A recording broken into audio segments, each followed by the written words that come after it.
Hello everyone, welcome to my channel, welcome to another mini blog. আজ আমি তোমাদের সাথে একটা রান্নার রেসিপি শেয়ার করতে চলেছি, চলো দেখে নেওয়া যাক। প্রথমেই আমি এখানে কড়াইতে পেঁয়াজ আর কাঁচা লঙ্কা দিয়ে দিয়েছি।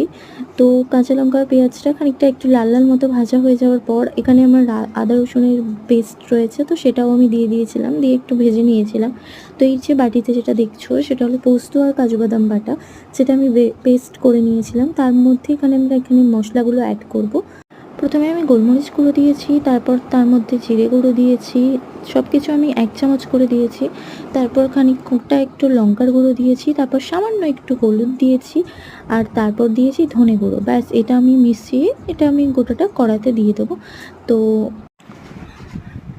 তারপর এটা কড়াতে দিয়ে দেওয়ার পর এটা ভালো করে নাড়বো, যতক্ষণ না এটার মশলাটা থেকে তেল ছাড়ছে ততক্ষণ আমি এটা নাড়বো। আর হ্যাঁ, আমি দেওয়ার সময় যেহেতু কাজু বাদাম বাটাটা রয়েছে, তো কাজু বাদাম আমাদের কড়ার সাথে লেগে যেতে পারে, তো তার কারণে আমি হাফ বাটি মতো জল এখানে অ্যাড করেছিলাম, আর আমি এতে জল দিইনি।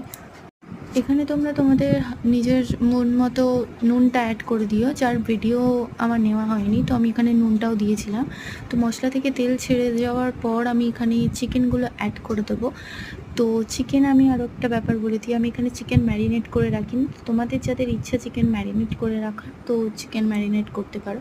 এটা আমার নিজস্ব একটা রেসিপি, যেটা আমার নিজের মনে হয়েছে যেভাবে করা উচিত, আর আমার কাছে যা যা সামগ্রী বাড়িতে ছিল, তো সেই সব দিয়েই আমি বানাবার চেষ্টা করেছি। আসলে প্রতিদিন কষা চিকেন খেতে খেতে খেতে খেতে প্রচণ্ড বোর হয়ে যায়, তো এই চিকেনটা আজকে বানালাম। দেখো, আমরা নাড়ানাড়ি করার পর না কতটা জল ছেড়েছে, দেখো আমি এটা একদম মিডিয়াম আঁচে রেখে একদম এটা পাকিয়েছি, তো এটা থেকে অনেকটা জল ছেড়েছে।